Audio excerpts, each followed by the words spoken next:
Hello everyone, welcome to exam forum के आज इस वीडियो में हम 21 फरवरी 2021 से करंट अफेयर्स के क्वेश्चन डिस्कस करेंगे। आज के इस वीडियो का जो पीडीएफ फाइल है आप हमारे टेलीग्राम चैनल से डाउनलोड कर सकते हैं, जिसका लिंक नीचे डिस्क्रिप्शन बॉक्स में दिया हुआ है, या आप टेलीग्राम पर जाकर डायरेक्ट एग्जाम फोरम के नाम से सर्च कर सकते हैं, जहां पर सारी पीडीएफ एक साथ अपलोडेड हैं। वीडियो शुरू करने से पहले आप सभी को मैं बताना चाहता हूं कि मैं बहुत ही जल्दी सुबह डेली लाइव स्ट्रीमिंग शुरू करने वाला हूं।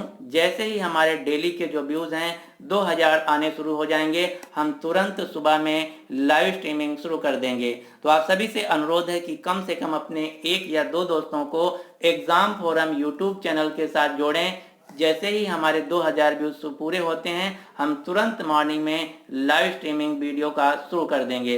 तो चलिए शुरू करते हैं अब आज का video.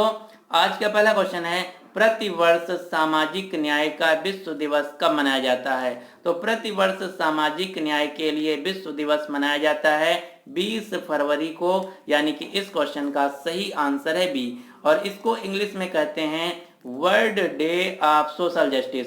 World day of social justice, जो कि हर साल मनाया जाता है 20 फरवरी को। और इस साल जो ये दिवस मनाया गया है, इसका थीम है, विषय है डिजिटल अर्थव्यवस्था में सामाजिक न्याय के लिए आह्वान। डिजिटल अर्थव्यवस्था में सामाजिक न्याय के लिए आह्वान मतलब a call for social justice in the digital economy. ये है इस साल के विश्व के सामाजिक न्याय दिवस का थीम, यानी कि विषय।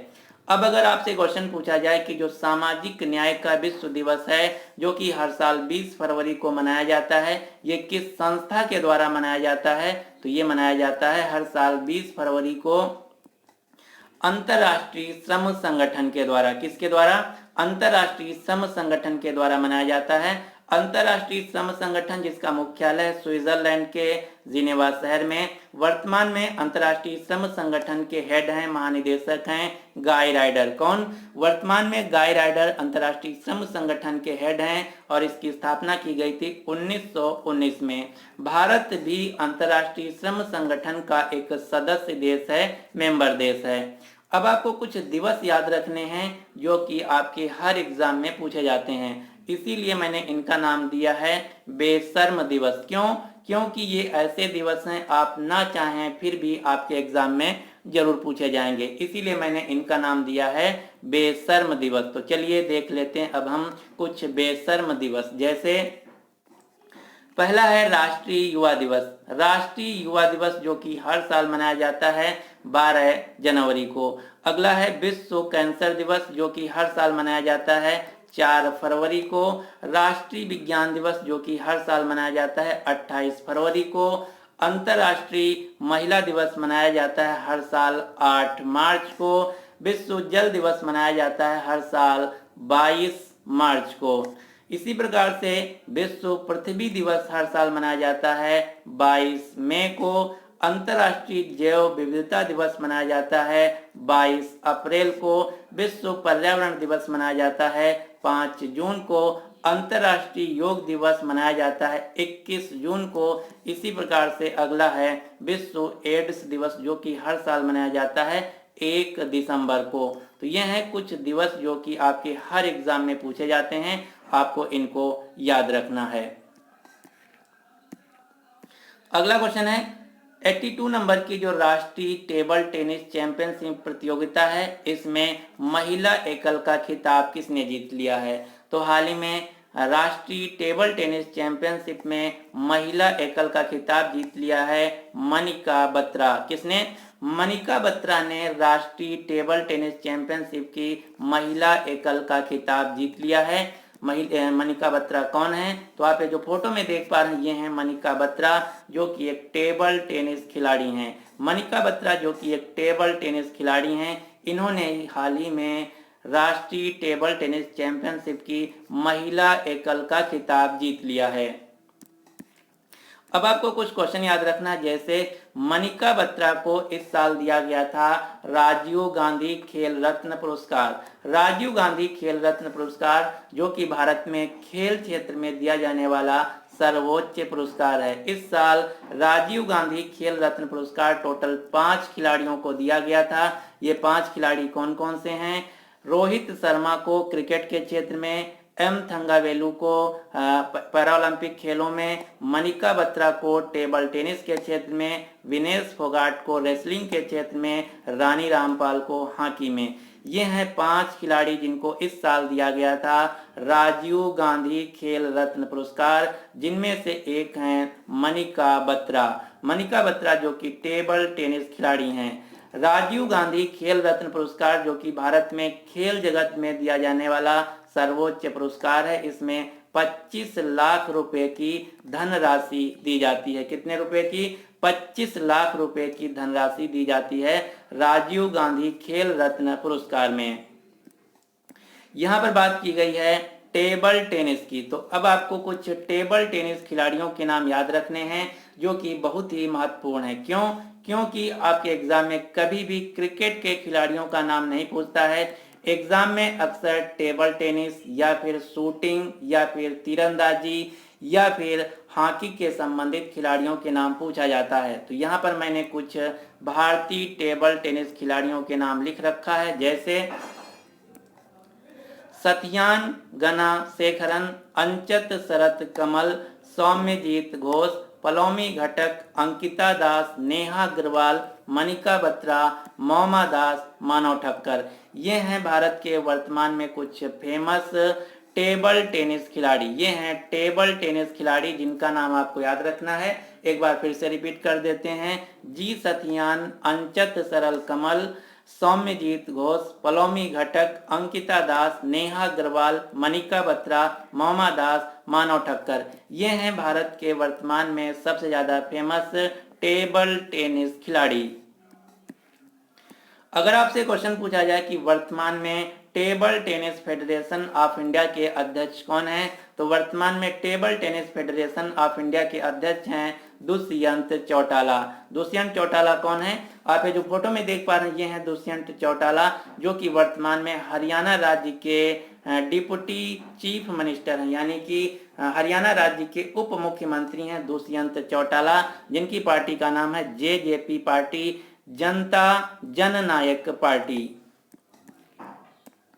अगला क्वेश्चन है CSIR ने भारत में स्वास्थ्य अनुसंधान को बढ़ावा देने के लिए किस संस्था के साथ समझौता किया है? तो हाल ही में भारत की जो CSIR संस्था है, इसने स्वास्थ्य के क्षेत्र में रिसर्च के लिए समझौता किया है bill and Melinda Gates foundation के साथ। किसके साथ? Bill and Melinda Gates foundation के साथ CSIR ने भारत में स्वास्थ्य अनुसंधान के क्षेत्र में बढ़ावा देने के लिए समझौता किया है, यानी कि इस क्वेश्चन का सही आंसर है डी।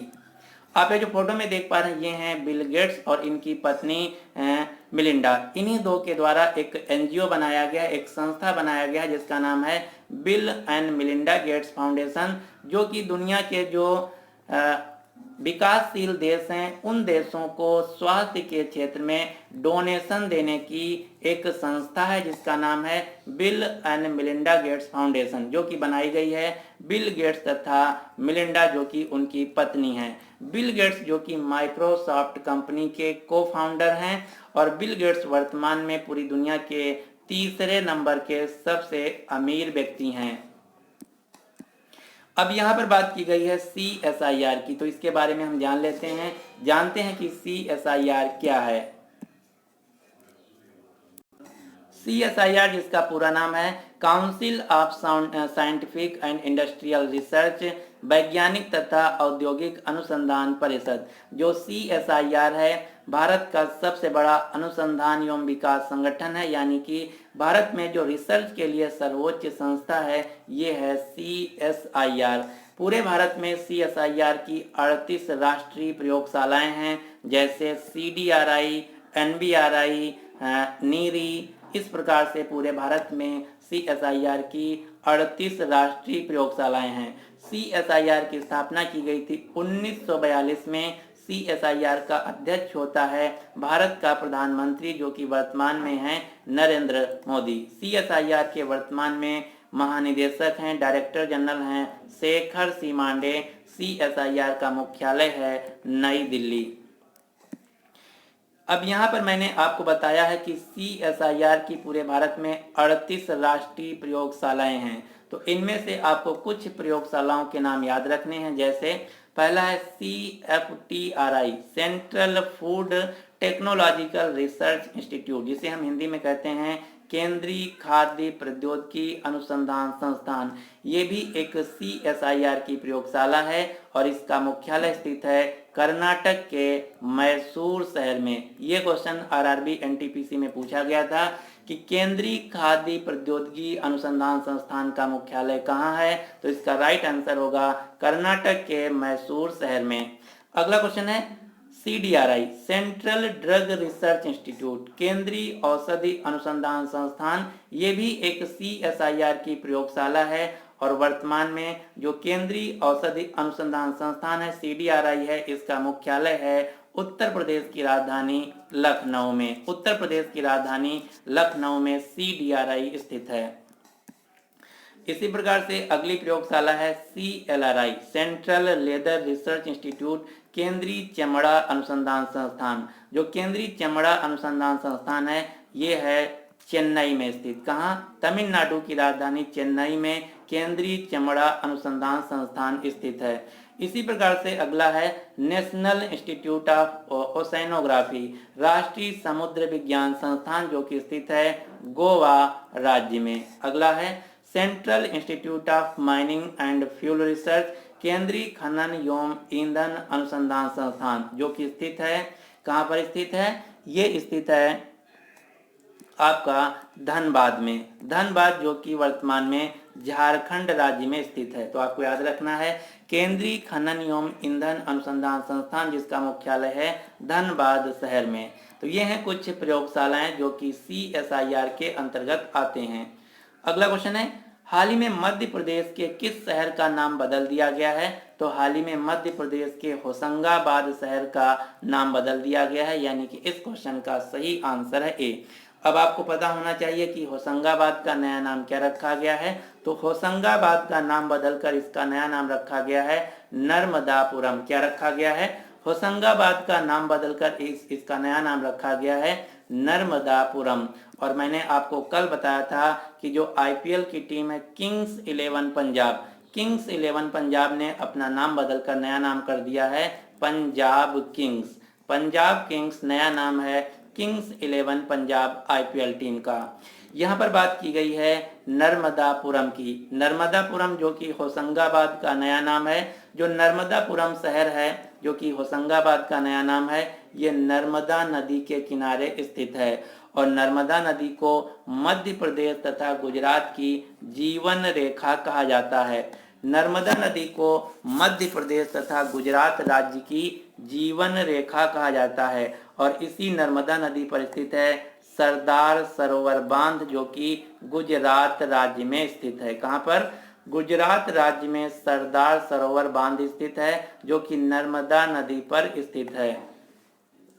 तो ये क्वेश्चन बहुत ही महत्वपूर्ण है, आपको याद रखना है। मध्य प्रदेश का जो शहर है होशंगाबाद, जो कि नर्मदा नदी के किनारे स्थित है, इसका नाम बदल दिया गया है और इसका नया नाम कर दिया गया है नर्मदापुरम। यहाँ पर बात की गई है मध्य प्रदेश की। मध्य प्रदेश के वर्तमान में मुख्यमंत्री हैं शिवराज सिंह चौहान, राज्यपाल हैं आनंदीबेन पटेल। अब आपको पता होना चाहिए कि जो मध्य प्रदेश की राज्यपाल आनंदीबेन पटेल हैं, ये वर्तमान में उत्तर प्रदेश राज्य की भी राज्यपाल हैं। मध्य प्रदेश राज्य की राजधानी है भोपाल। हाल ही में मध्य प्रदेश राज्य ने एक अभियान शुरू किया जिसका नाम है सांस अभियान। सांस अभियान का फुल फॉर्म है social awareness and action to neutralize pneumonia successfully, जिसका उद्देश्य है शिशुओं में निमोनिया के कारण मृत्यु दर को कम करना। इसके अलावा हाल ही में मध्य प्रदेश सरकार ने एक योजना शुरू किया है जिसका नाम है पंख योजना। पंख योजना जिसका उद्देश्य है राज्य की बालिकाओं को सुरक्षित करना तथा उनको सशक्त बनाना। यहाँ पर पंख योजना का फुल फॉर्म भी है, P फॉर है प्रोटेक्शन, A फॉर है अवेयरनेस, N फॉर है न्यूट्रिशन, K फॉर है नॉलेज और H फॉर है हेल्थ। तो ये पंख योजना जो है ये शुरू की गई है मध्य प्रदेश सरकार के द्वारा। अब आपको मध्य प्रदेश से 3 स्थानों के नाम याद रखने हैं। कौन कौन से? पहला है सांची का स्तूप। सांची का स्तूप जो कि मध्य प्रदेश में स्थित है, इसको सम्राट अशोक ने बनवाया था। दूसरा है भीमबेटका की गुफाएं। भीमबेटका की गुफाएं जो कि रायसेन जिला में स्थित हैं, इन्हें भीमबेटका रॉक शेल्टर्स के नाम से जाना जाता है। और तीसरा है खजुराहो के मंदिर। खजुराहो के मंदिर जो कि छतरपुर जिले में स्थित हैं, और खजुराहो के मंदिर को बनवाया गया था चंदेल राजाओं के द्वारा। किसके द्वारा? चंदेल शासकों के द्वारा खजुराहो के मंदिरों का निर्माण किया गया था। और इन तीनों को प्राप्त है यूनेस्को की विश्व धरोहर स्थल का दर्जा। ये क्वेश्चन कई बार एग्जाम में पूछा जा चुका है कि यूनेस्को की विश्व धरोहर स्थल में कौन कौन सी मध्य प्रदेश के स्थान शामिल हैं। ये हैं 3 स्थान जो कि मध्य प्रदेश राज्य के हैं और यूनेस्को के विश्व धरोहर स्थल में शामिल हैं। मध्य प्रदेश को कहा जाता है टाइगर स्टेट ऑफ इंडिया तथा तेंदुआ स्टेट ऑफ इंडिया। क्यों? क्योंकि मध्य प्रदेश में भारत में सबसे ज्यादा टाइगर यानी कि बाघ तथा तेंदुओं की संख्या है, इसीलिए इसे टाइगर स्टेट ऑफ इंडिया तथा तेंदुआ स्टेट ऑफ इंडिया के नाम से जाना जाता है। और स्वच्छ सर्वेक्षण 2021 के अनुसार भारत का जो सबसे साफ शहर है ये है मध्य प्रदेश का इंदौर शहर। भारत में सबसे अधिक सोयाबीन का उत्पादन किया जाता है मध्य प्रदेश राज्य में, इसीलिए मध्य प्रदेश राज्य को सोया स्टेट के नाम से भी जाना जाता है। अगला क्वेश्चन है, हाल ही में ई मोबिलिटी के लाभों के बारे में जागरूकता फैलाने के लिए गो इलेक्ट्रिक अभियान को किसने लॉन्च किया है? तो हाल ही में ई मोबिलिटी यानी कि इलेक्ट्रॉनिक वाहनों के बारे में जागरूकता फैलाने के लिए गो इलेक्ट्रिक वाहन अभियान लॉन्च किया गया है नितिन गडकरी के द्वारा। नितिन गडकरी जो कि वर्तमान में भारत के सड़क परिवहन और राजमार्ग मंत्री हैं। लेकिन आपको ध्यान रखना है, अगर क्वेश्चन पूछा जाए कि जो गो इलेक्ट्रिक अभियान है ये किस मंत्रालय के द्वारा शुरू किया गया है, तो यह शुरू किया गया है ऊर्जा मंत्रालय के द्वारा। यहाँ पर 2 अलग अलग क्वेश्चन हैं। ये लॉन्च किया गया है नितिन गडकरी के द्वारा जो कि सड़क परिवहन और राजमार्ग मंत्री हैं, जबकि यह शुरू किया गया है ऊर्जा मंत्रालय के द्वारा। जो गो इलेक्ट्रिक अभियान है इसका उद्देश्य है लोगों को इलेक्ट्रिक वाहन खरीदने के बारे में जागरूक करना तथा उनको अवेयर करना। अब आपको एक क्वेश्चन याद रखना है, भारत सरकार का लक्ष्य है कि भारत में सभी कारों को इलेक्ट्रिक वाहन बनाना कब तक? 2030 तक। Government aims to make India 100% electric vehicle nation कब तक? 2030 तक। और हाल ही में दिल्ली सरकार ने दिल्ली में इलेक्ट्रिक वाहनों के बारे में लोगों को जागरूक करने के लिए एक अभियान शुरू किया है। इस अभियान का नाम है स्विच दिल्ली अभियान। जो स्विच दिल्ली अभियान है यह दिल्ली सरकार के द्वारा शुरू किया गया है, जिसका उद्देश्य है इलेक्ट्रिक वाहनों के बारे में लोगों के प्रति जागरूकता फैलाना। अब यहाँ से एक क्वेश्चन याद रखना है, दुनिया की जो सबसे बड़ी इलेक्ट्रिक कार निर्माता है जिसका नाम है टेस्ला। टेस्ला 2021 के अंत तक भारत में अपना कार्य शुरू कर देगी, जिसके लिए टेस्ला कंपनी ने अपने ऑफिस का रजिस्ट्रेशन कराया है बेंगलुरु शहर में। तो आपको याद रखना है, टेस्ला कंपनी ने अपने ऑफिस का रजिस्ट्रेशन कराया है बेंगलुरु शहर में। टेस्ला कंपनी जो कि इलॉन मस्क की कंपनी है। किसकी है? इलॉन मस्क की कंपनी है टेस्ला। और इलॉन मस्क की एक दूसरी कंपनी जिसका नाम है स्पेस एक्स। स्पेस एक्स जो कंपनी है ये भी इलॉन मस्क की कंपनी है। इलॉन मस्क जो कि दुनिया के सबसे अमीर व्यक्ति हैं। अगला क्वेश्चन है, खबरों में रहा देश का सबसे लंबा पुल जिसका नाम है थुबरी फूलबाड़ी पुल। कौन सा? थुबरी फूलबाड़ी पुल। ये किस नदी पर बनाया जाएगा? मोस्ट इंपॉर्टेंट क्वेश्चन, ये आपको नोट करके रखना है क्योंकि ये क्वेश्चन हर एग्जाम में पूछा जाएगा। भारत का सबसे लंबा पुल बन रहा है जिसका नाम है थुबरी फूलबाड़ी पुल। ये किस नदी पर बन रहा है? तो ये बन रहा है ब्रह्मपुत्र नदी पर, यानी कि इस क्वेश्चन का सही आंसर है सी। अब हम इस पुल के बारे में थोड़ा सा जान लेते हैं। इस परियोजना का उद्घाटन किया गया यानी कि आधारशिला रखा गया है भारत के प्रधानमंत्री नरेंद्र मोदी के द्वारा। ये जो पुल है ब्रह्मपुत्र नदी पर बनाया जाएगा, इसका नाम है थुबरी फूलबाड़ी पुल। ये भारत का सबसे लंबा पुल है। इसकी लंबाई होगी 19 किलोमीटर। कितनी? 19 किलोमीटर इस पुल की लंबाई होगी। ये जो पुल है असम के थुबरी से लेकर मेघालय के फूलबाड़ी को जोड़ेगा। किसको? असम के धुबरी से लेकर मेघालय के फूलबाड़ी को जोड़ेगा, जिसकी लंबाई होगी 19 किलोमीटर। ये जो असम है, असम से मेघालय जाने के लिए लोगों को 203 किलोमीटर की दूरी तय करना पड़ता है, लेकिन जब ये पुल बन के तैयार हो जाएगा तो ये 203 किलोमीटर की जो दूरी है ये 19 किलोमीटर में कन्वर्ट हो जाएगी। तो आप समझ सकते हैं ये कितना जरूरी पुल है। अब यहाँ से दूसरा क्वेश्चन पूछा जा सकता है कि जो धुबरी फूलबाड़ी पुल है भारत का सबसे लंबा पुल बनने जा रहा है, जिसकी लंबाई है 19 किलोमीटर। ये इस जो पुल बनेगा इसका जो पैसा आएगा, पैसा किस कंपनी के द्वारा दिया जाएगा? तो इसकी फंडिंग की जाएगी जीका के द्वारा। जीका जिसका पूरा नाम है जापान इंटरनेशनल कोऑपरेशन एजेंसी।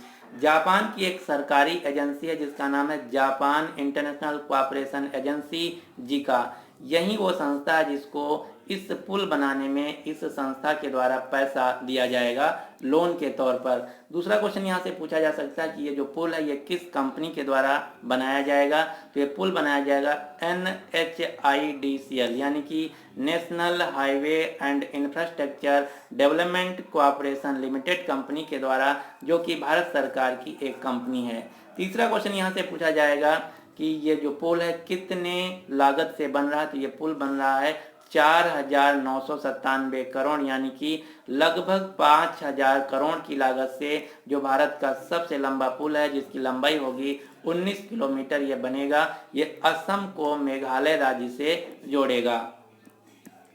अब आपको याद रखना कि वर्तमान में भारत का सबसे लंबा पुल कौन है? तो वर्तमान में भारत का सबसे लंबा पुल है भूपेन हजारिका सेतु, जिसे हम ढोला सदिया ब्रिज के नाम से भी जानते हैं। ये भारत का सबसे लंबा वर्तमान में पुल है, जिसकी लंबाई है 9.15 किलोमीटर, जो कि लोहित नदी पर स्थित है। ये असम को अरुणाचल प्रदेश से कनेक्ट करता है। लेकिन अगर आपसे क्वेश्चन पूछे जाए कि भारत का सबसे लंबा रेल पुल कौन है? तो वर्तमान में भारत का सबसे लंबा रेल पुल है बोगीबील पुल, जिसकी लंबाई है 4.94 किलोमीटर। ये भी ब्रह्मपुत्र नदी पर स्थित है। ये असम राज्य में स्थित है। अगर आपसे क्वेश्चन पूछा जाए कि दुनिया का सबसे लंबा पुल कौन सा है, वर्ल्ड लॉन्गेस्ट ब्रिज कौन है? तो दुनिया का सबसे लंबा पुल है दान याकुन सान ग्रांड पुल। कौन सा? दान याकुन सान ग्रांड पुल, जो कि चीन देश का पुल है। इसकी लंबाई है 164.8 यानी कि लगभग 165 किलोमीटर। यह दुनिया का सबसे लंबा पुल है जो कि चीन देश में स्थित है। यहाँ पर बात की गई है ब्रह्मपुत्र नदी की, तो अब आपको कुछ क्वेश्चन याद रखने हैं जो कि ब्रह्मपुत्र नदी से रिलेटेड हैं। इसीलिए मैंने यहाँ पर लिख रखा है ब्रह्मपुत्र नदी के ज्ञान की बातें। किसकी? ब्रह्मपुत्र नदी के ज्ञान की बातें। तो पहला क्वेश्चन देख लेते हैं। पहला क्वेश्चन यही है कि ब्रह्मपुत्र नदी का उद्गम कहाँ से होता है? तो ब्रह्मपुत्र नदी का उद्गम होता है तिब्बत के मानसरोवर झील के निकट। कहाँ से? तिब्बत के मानसरोवर झील के निकट उद्गम होता है ब्रह्मपुत्र नदी का, और तिब्बत में इसे सांगपो के नाम से जाना जाता है। अगला क्वेश्चन है ब्रह्मपुत्र नदी भारत के किस राज्य में भारत में प्रवेश करती है? तो ब्रह्मपुत्र नदी भारत में अरुणाचल प्रदेश के रास्ते भारत में प्रवेश करती है। अगला क्वेश्चन है ब्रह्मपुत्र नदी अरुणाचल प्रदेश में किस नाम से जानी जाती है? तो ब्रह्मपुत्र नदी अरुणाचल प्रदेश में दिहांग या देवांग के नाम से जानी जाती है। अगला क्वेश्चन है ब्रह्मपुत्र नदी बांग्लादेश में किस नाम से जानी जाती है? तो ब्रह्मपुत्र नदी बांग्लादेश में जमुना के नाम से जानी जाती है। अगला क्वेश्चन है गुवाहाटी शहर किस नदी के किनारे स्थित है? तो गुवाहाटी शहर जो कि असम राज्य का शहर है, यह ब्रह्मपुत्र नदी के किनारे स्थित है। अगला क्वेश्चन है असम राज्य में ब्रह्मपुत्र नदी पर स्थित विश्व का सबसे बड़ा नदी द्वीप कौन सा है? तो असम राज्य में ब्रह्मपुत्र नदी पर स्थित विश्व का सबसे बड़ा नदी द्वीप है माजुली द्वीप। अगला क्वेश्चन है ब्रह्मपुत्र नदी की सहायक नदियां कौन कौन सी हैं? तो ब्रह्मपुत्र नदी की ट्रिब्यूटरी रिवर हैं लोहित नदी, कामेंग नदी, मानस नदी तथा तीस्ता नदी। ये वो क्वेश्चन है जो कि ब्रह्मपुत्र नदी से हर एग्जाम में पूछे जाते हैं। अगला क्वेश्चन है हाल ही में किस भारतीय शहर को 2020 की tree city of the world की मान्यता दी गई है? तो हाल ही में भारत का जो हैदराबाद शहर है इसको 2020 के लिए tree city of the world की मान्यता दी गई है। किसकी? Tree city of the world city की मान्यता दी गई है हैदराबाद शहर को। अब हम जान लेते हैं कि tree city of the world क्या है। तो ये जो मान्यता है ये दी गई है द अर्बन डे फाउंडेशन तथा खाद्य एवं कृषि संगठन के द्वारा हैदराबाद शहर को tree city of the world की मान्यता दी गई है। क्यों दी गई है? तो यह मान्यता शहरी वनों के संरक्षण के लिए शहर की प्रतिबद्धता को देखते हुए इस मान्यता को दिया गया है। कहने का मतलब ये है कि हैदराबाद में सबसे ज़्यादा पेड़ हैं और पेड़ों के संरक्षण के लिए इस शहर को tree city of the world की मान्यता दी गई है। अब यहाँ से एक क्वेश्चन याद रखना है, हैदराबाद शहर भारत का पहला शहर है जिसको tree city of the world की मान्यता दी गई है। हैदराबाद शहर भारत का पहला शहर है जिसको tree city of the world की मान्यता दी गई है। ट्री का मतलब यहाँ से है पेड़ से, पेड़ वाला ट्री की बात यहाँ पर की जा रही है। अब आपको हैदराबाद से कितने क्वेश्चन याद रखने हैं? आप जैसे भी कहीं भी हैदराबाद देखें तुरंत आपके माइंड में 7 क्वेश्चन आने चाहिए। ये 7 क्वेश्चन कौन कौन से हैं? पहला क्वेश्चन है हैदराबाद तेलंगाना राज्य की राजधानी है। दूसरा, हैदराबाद जो शहर है मूसी नदी के किनारे स्थित है। तीसरा, हैदराबाद जो शहर है इसे सिकंदराबाद शहर का जुड़वा शहर कहा जाता है। चौथा क्वेश्चन, हैदराबाद शहर को निजामों का शहर या मोतियों का शहर कहा जाता है। जो वहाँ के राजा हुआ करते थे उनको निजाम कहते थे, इसीलिए हैदराबाद शहर को निजामों का शहर या मोतियों का शहर भी कहा जाता है। अगला क्वेश्चन है हैदराबाद शहर में 4 मीनार स्थित है। 4 मीनार जिसको बनवाया गया था मोहम्मद कुली कुतुब शाह के द्वारा। किसके द्वारा? 4 मीनार को बनवाया था मोहम्मद कुली कुतुब शाह ने। लेकिन यहाँ पर आपको ध्यान देना है 4 मीनार अलग है जबकि कुतुब मीनार अलग है। कुतुब मीनार जो कि दिल्ली में स्थित है और 4 मीनार हैदराबाद शहर में स्थित है। अगला है हैदराबाद शहर में हुसैन सागर झील स्थित है। ये क्वेश्चन कई बार एग्जाम में पूछा जा चुका है कि हुसैन सागर झील किस शहर में स्थित है? तो हुसैन सागर झील जो कि हैदराबाद शहर में स्थित है। अगला क्वेश्चन है सलारगंज संग्रहालय, जो सलारगंज म्यूजियम है यह भी हैदराबाद शहर में स्थित है। तो ये हैं 7 क्वेश्चन जो कि आपको हैदराबाद शहर से याद रखने हैं।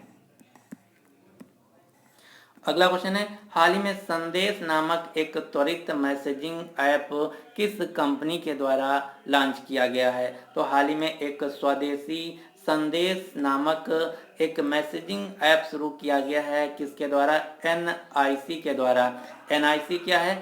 NIC गवर्नमेंट ऑफ इंडिया की एक कंपनी है जिसका पूरा नाम है national informatics centre. National informatics centre के ही द्वारा एक स्वदेशी ऐप लॉन्च किया गया है जिसका नाम है संदेश, जो कि व्हाट्सएप की तरीके से ही कार्य करेगा। जिस प्रकार से व्हाट्सएप के माध्यम से आप चैटिंग कर सकते हैं, अपने दोस्तों को मैसेज भेज सकते हैं, उसी प्रकार से एक संदेश नाम से ऐप लॉन्च किया गया है NIC के द्वारा। जो संदेश नाम का ऐप है ये पहले जिम्स प्लेटफॉर्म पे लॉन्च किया गया था, अब इसको प्ले स्टोर पर भी लॉन्च किया गया है। जिम्स का फुल फॉर्म है गवर्नमेंट इंस्टेंट मैसेजिंग सिस्टम। पहले इसका इस्तेमाल सिर्फ और सिर्फ सरकारी कर्मचारियों के लिए था, लेकिन अब इसको प्राइवेट भी कर दिया गया है, आम पब्लिक के लिए भी कर दिया गया है संदेश ऐप को। तो आपको याद रखना है हाल ही में संदेश नाम का ऐप शुरू किया गया है NIC के द्वारा। अब आपको 4-5 मैसेजिंग कंपनियों के नाम याद रखने हैं तथा उनके CEO याद रखने हैं, क्योंकि वो इस समय सबसे ज़्यादा चर्चा में है। सबसे पहली कंपनी है व्हाट्सएप। इस साल अपने प्राइवेसी पॉलिसी को लेकर व्हाट्सएप सबसे ज़्यादा चर्चा में है। व्हाट्सएप कंपनी के फाउंडर हैं जैन कुम तथा ब्रायन एक्टन। वर्तमान में व्हाट्सएप कंपनी के CEO हैं बिल चैटकार्ट। और जब व्हाट्सएप ने अपना प्राइवेसी पॉलिसी लॉन्च किया तो तुरंत टेलीग्राम तथा सिग्नल 2 कंपनियां पूरे देश में तहलका के रूप में छा गईं। तो इसी प्रकार से आपको टेलीग्राम के CEO के नाम याद रखने हैं। टेलीग्राम कंपनी के CEO हैं पवेल डुरो। इसी प्रकार से सिग्नल कंपनी के फाउंडर हैं मैक्सी मॉरिल स्पाइक तथा ब्रायन एक्टन। मैक्सी मॉरिन स्पाइक तथा ब्रायन एक्टन सिग्नल ऐप के फाउंडर हैं। और हाल ही में आपने सुना होगा कि भारत में कृषि आंदोलन को लेकर सबसे ज़्यादा अगर कोई कंपनी चर्चा में है तो यह है ट्विटर। ट्विटर भी इस समय सबसे ज़्यादा चर्चा में है। ट्विटर कंपनी के सीईओ हैं जैक डॉर्सी। और ट्विटर की तरीके से भारत में एक स्वदेशी ऐप लॉन्च किया गया है जिसका नाम है कूक ऐप। कू ऐप भी एक ट्विटर की तरीके से मैसेजिंग ऐप है। इसके को फाउंडर हैं अप्रमेय राधाकृष्णन और मयंक विदावत। ये क्वेश्चन मोस्ट इम्पॉर्टेंट है, आपको याद रखना है कू ऐप के फाउंडर कौन हैं। अगला क्वेश्चन है टोक्यो 2020 ओलंपिक संचालन समिति का अध्यक्ष किसे चुना गया है। तो जो 2020 में टोक्यो में ओलंपिक खेल होने थे जिनका संचालन रोक दिया गया था कोरोना वायरस की वजह से, जो कि इस साल 2021 में आयोजित किए जाएंगे। तो जो 2020 के ओलंपिक खेल हैं जो कि टोक्यो शहर में खेले जाएंगे, इसके समिति के संचालन के अध्यक्ष के रूप में चुना गया है सीको हाशिमोतो को। किसको? सीको हाशिमोतो को। आप ये जो फोटो में देख पा रहे हैं ये हैं सीको हाशिमोतो, जो कि जापान देश की एक मंत्री हैं। कौन है? जापान देश की मंत्री हैं। यहाँ पर लिखा हुआ है कि 2020 के ग्रीष्मकालीन ओलंपिक खेलों का आयोजन कहाँ किया जाएगा। तो इनका आयोजन किया जाएगा जापान की राजधानी टोक्यो में। और इसके 4 साल बाद 2024 में ग्रीष्मकालीन ओलंपिक खेलों का आयोजन किया जाएगा फ्रांस की राजधानी पेरिस में। इसी प्रकार से 2022 के जो शीतकालीन ओलंपिक खेल हैं इनका आयोजन किया जाएगा चीन की राजधानी बीजिंग में। तो तीनों क्वेश्चन आपको याद रखना है। अगर बात की जाए कि अंतर्राष्ट्रीय ओलंपिक समिति का मुख्यालय कहाँ है, तो अंतर्राष्ट्रीय ओलंपिक समिति का मुख्यालय है स्विट्जरलैंड के लाउजेन शहर में। वर्तमान में अंतर्राष्ट्रीय ओलंपिक समिति के अध्यक्ष हैं थॉमस बाग। कौन? थॉमस बाग। यहीं पर अब आपको याद रखना है भारतीय ओलंपिक संघ के अध्यक्ष कौन है। अगर आपसे क्वेश्चन पूछा जाए कि भारतीय ओलंपिक संघ के अध्यक्ष कौन है, तो इसका राइट आंसर होगा नरेंद्र ध्रुव बत्रा वर्तमान में भारतीय ओलंपिक संघ के अध्यक्ष हैं। और जो नरेंद्र ध्रुव बत्रा हैं ये वर्तमान में इंटरनेशनल हॉकी फेडरेशन के भी अध्यक्ष हैं। किसके? इंटरनेशनल हॉकी फेडरेशन के अध्यक्ष हैं नरेंद्र ध्रुव बत्रा। इंटरनेशनल हॉकी फेडरेशन जिसका मुख्यालय है स्विट्जरलैंड के लाउजेन शहर में। यहाँ पर बात की गई है जापान देश की, क्योंकि जापान की राजधानी टोक्यो में ही इस साल के ओलंपिक खेलों का आयोजन किया जाएगा। जापान देश जो कि दक्षिण एशिया महाद्वीप का एक देश है। जापान की राजधानी है टोक्यो। जापान के प्राइम मिनिस्टर हैं योशिहिडे सुगा। जापान की मुद्रा है येन। और हाल ही में 26 जनवरी को जापान देश के जो पूर्व प्रधानमंत्री शिंजो आबे थे, इनको भारत देश का दूसरा सबसे बड़ा सम्मान जिसका नाम है पद्म विभूषण, पद्म विभूषण से सम्मानित किया गया है जापान के पूर्व प्रधानमंत्री शिंजो आबे को। ये क्वेश्चन मोस्ट इम्पॉर्टेंट आपको छाप के रखना है। ये क्वेश्चन आपके एग्जाम में जरूर पूछा जाएगा कि किस देश के प्रधानमंत्री को भारत का जो दूसरा सबसे बड़ा सम्मान है जिसका नाम है पद्म विभूषण से सम्मानित किया गया है। तो ये सम्मानित किया गया है जापान के पूर्व प्रधानमंत्री शिंजो आबे को। अगर क्वेश्चन पूछा जाए क्यों सम्मानित किया गया है, तो शिंजो आबे के द्वारा भारत और जापान के बीच द्विपक्षीय संबंधों को मजबूत करने के लिए पद्म विभूषण सम्मान से सम्मानित किया गया है। भारत जापान के साथ 5 मिलिट्री एक्सरसाइज कंडक्ट करता है। ये 5 एक्सरसाइज कौन कौन सी हैं? सिन्यू मैत्री एक्सरसाइज, सहयोग कायजिन, धर्मागार्जन, मालाबार एक्सरसाइज। मालाबार एक्सरसाइज में मेनली 4 देश पार्टिसिपेट करते हैं। 4 देश कौन कौन से हैं? भारत, जापान, ऑस्ट्रेलिया तथा अमेरिका। ये हैं 4 देश जो कि मालाबार एक्सरसाइज में पार्टिसिपेट करते हैं। और 5वीं एक्सरसाइज है जिमिक्स। ये हैं 5 मिलिट्री एक्सरसाइज सैन्य अभ्यास जो कि भारत जापान देश के साथ कंडक्ट करता है। अब आपको जापान देश से 2 खिलाड़ियों के नाम याद रखने हैं। कौन कौन से? पहला है नाओमी ओसाका। नाओमी ओसाका जो कि टेनिस प्लेयर हैं, दूसरा है नोजोमी ओकुहारा, नोजोमी ओकुहारा जो कि बैडमिंटन खिलाड़ी हैं। ये दोनों ही बहुत ही महत्वपूर्ण खिलाड़ी हैं और दोनों जो खिलाड़ी हैं जापान देश से हैं। आपको याद रखना है, नाओमी ओसाका जो कि टेनिस खिलाड़ी हैं, नोजोमी ओकुहारा जो कि बैडमिंटन खिलाड़ी हैं, ये दोनों जापान देश से हैं। अब हम यहाँ पर कुछ कर लेते हैं राजनीति की बातें। कौन सी बातें? राजनीति की बातें। लेकिन ध्यान रखना है, हम यहाँ पर ना तो बंगाल की राजनीति की ना तो दिल्ली की राजनीति की बात करने वाले हैं। तो किस राजनीति की? हम यहाँ पर बात करेंगे एग्जाम पॉइंट ऑफ व्यू से जो राजनीति होने वाली है।